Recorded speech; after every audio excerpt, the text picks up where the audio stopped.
Aku udah 3 tahun journaling dan aku ngerasain sendiri manfaatnya tuh emang luar biasa. Journaling really changed my life. Hai, kenalin, aku Irma. Aku suka bahas buku, journaling, dan juga self-development di channel ini. Dan kalau kamu mau bertumbuh bareng, jadi jangan lupa subscribe supaya kamu gak ketinggalan video terbaru aku. Mungkin kalian udah gak asing ya yang namanya journaling karena udah banyak banget yang menyarankan untuk journaling. Tapi apa sih sebenarnya manfaat dari journaling? Kalau kalian cari di Google itu juga udah ada banyak banget manfaat yang bisa kamu dapetin ketika kamu memulai journaling. Dan di video kali ini aku juga bakal jelasin pengalaman aku pribadi apa manfaat yang aku dapetin selama 3 tahun journaling. Daripada penasaran kira-kira manfaat apa yang aku dapetin selama journaling 3 tahun ini, jadi ayo kita langsung bahas. Manfaat pertama yang aku dapetin adalah have a clear mind. Jadi aku tuh tipikal orang yang gampang banget overthinking. Kayak tiba-tiba kepikiran kerjaan A, tiba-tiba kepikiran kerjaan B. Terus randomly gitu pengen ngelakuin A, pengen belajar B. Nah saking banyaknya yang dipikirin, saking banyaknya yang pengen dilakuin, justru aku tuh malah berakhir nggak ngelakuin apa-apa. Pernah nggak kamu kayak gitu juga? Coba komen di bawah. Atau aku juga pernah kayak segala sesuatu dilakuin, kayak kelihatannya itu sibuk banget, tapi pas dilihat ternyata tuh nggak ada hasilnya atau hasilnya tuh nggak banyak gitu loh. Nah karena itulah dari tahun pertama aku journaling, aku tuh selalu buat yang namanya to-do list atau list pekerjaan yang harus aku selesaikan. To-do list ini adalah sebuah proses untuk memvisualisasikan yang tadinya hanya di pikiran kita, kita tuangkan ke dalam sebuah buku, sehingga kita tuh bisa melihat dengan lebih jelas pekerjaan yang harus kita kerjakan. Itu juga membantu kita untuk melihat skala prioritas dari setiap tugas tersebut. Mana tugas yang sekiranya perlu dikerjakan sekarang, mana yang bisa ditunda sampai besok, mana yang bisa didelegasikan, atau bahkan mana yang tidak perlu kita lakukan, dan seterusnya. Menurut aku ya, teknik to-do list ini juga efektif banget karena aku sendiri merasa selalu ada kepuasan tersendiri ketika berhasil men-checklist atau mencoret daftar tugas. Jadi aku sendiri tuh ngerasa lebih terpacu gitu untuk menyelesaikan tugas-tugas yang lainnya. Manfaat kedua yang aku rasain adalah aku jadi lebih aware sama emosi yang aku rasain. Aku jadi lebih terkoneksi dengan emosi aku sehingga ngebantu aku untuk memproses setiap emosi yang aku rasakan. Manfaat ini terutama aku rasain di 1 tahun terakhir ini ketika aku mulai menjadi seorang ibu, di mana aku ngerasain perubahan emosi yang signifikan, kayak 360 derajat. Mungkin kayak tiba-tiba tuh hidup aku berubah dan itu sangat mempengaruhi emosional aku. Aku jadi jauh lebih sensitif, aku gampang emosional, aku jadi gampang stres, aku gampang marah-marah, dan parahnya lagi tuh karena aku nggak bisa mengidentifikasi sumbernya tuh di mana, asalnya dari mana, masalah sebenarnya itu apa, dan karena aku nggak bisa menganalisa sumbernya di mana, aku jadi sulit untuk memproses apa yang harus aku lakukan dengan emosi tersebut. Akhirnya, aku mencoba mengulik dong ya apa yang harus aku lakukan karena rasa emosi negatif tersebut itu mulai nggak enak dan berdampaknya juga ke sekitar aku. Aku mulai mencoba teknik-teknik journaling dan salah satu yang aku pakai adalah aku rutin membuat mood tracker. Di sini aku mencoba untuk mendokumentasikan setiap perasaan yang aku rasakan di setiap harinya. Selain itu, aku juga mulai menulis reflective journal. Ini sih lebih kayak diary aja gitu, dimana aku menumpahkan segala isi pikiran aku, isi perasaan aku di buku itu. Aku tulis kejadian apa yang terjadi di hari itu dan bagaimana emosi aku terhadap kejadian tersebut.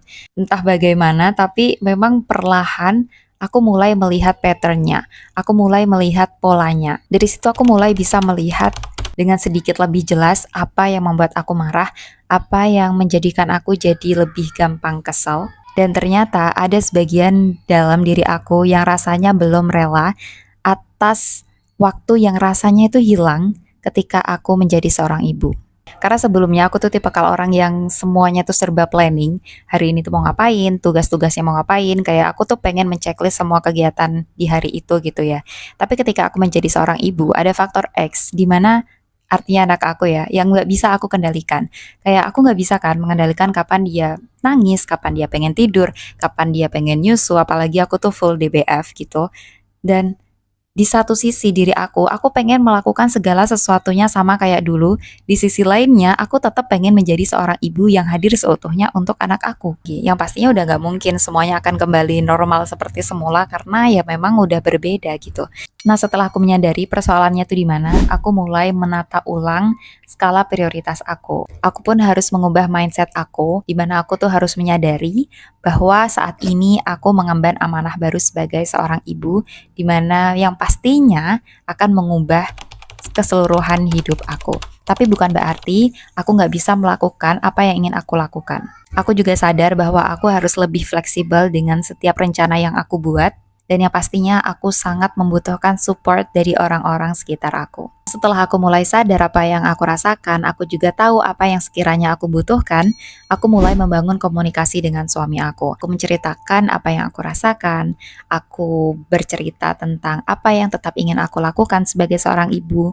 Dan jujur, peran suami aku di sini tuh sangat-sangat besar dalam membantu aku di setiap proses kesehatan mental aku, di setiap proses aku menjadi seorang ibu. Suami aku juga akhirnya tahu apa yang aku butuhkan, sangat support dengan setiap kegiatan aku saat ini.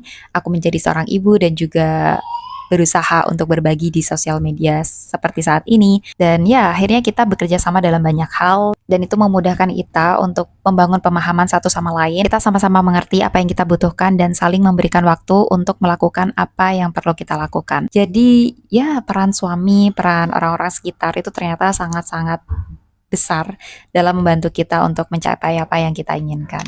Manfaat ketiga yang aku rasain adalah aku jadi merasa lebih produktif. Selama 3 tahun journaling ini ada waktu di mana aku tuh skip journaling 1 minggu, 2 minggu, bahkan pernah 1 bulan. Dan karena itu aku akhirnya punya perbandingan hari-hari di mana aku journaling, gimana rasanya, dan hari-hari di mana aku nggak journaling. Hari di mana aku journaling, aku tuh merasa kayak di kepala aku tuh ada yang ngingetin gitu loh. Wah, aku ada tugas A nih, aku ada tugas B nih gitu.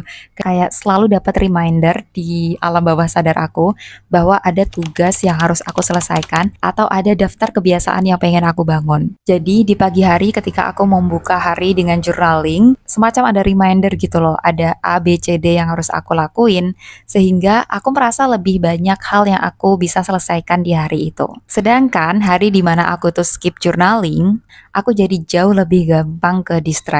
Kayak buka HP tiba-tiba scrolling lama, sosial media 1 jam, 2 jam, nonton drakor, maraton, kayak lebih gampang gitu menghabiskan waktu untuk hal-hal kayak gitu. Karena aku tuh ngerasa gak ada tuntutan untuk melakukan sesuatu, kayak gak ada reminder aja gitu loh. Jadi perbedaan hari dimana aku journaling dan enggak itu benar-benar kerasa sih. Jadi kesimpulannya 3 manfaat yang aku dapetin. Yang pertama, pikiran aku jadi jauh lebih jernih. Yang kedua, aku lebih terkoneksi dengan emosi aku. Dan yang ketiga, aku merasa jadi lebih produktif. Dan itu dia 3 manfaat yang aku dapetin selama 3 tahun journaling, dan tentunya masih banyak lagi yang aku rasain. Dan kalaupun kalian kira-kira udah journaling juga terus mau nambahin manfaat apa kira-kira yang kalian rasakan dari journaling, boleh banget komen di bawah. Yang terakhir, kalau kalian suka video ini dan ada manfaat yang bisa diambil, please support me guys dengan klik tombol like, comment, dan subscribe. Bye-bye, sampai jumpa di video yang selanjutnya.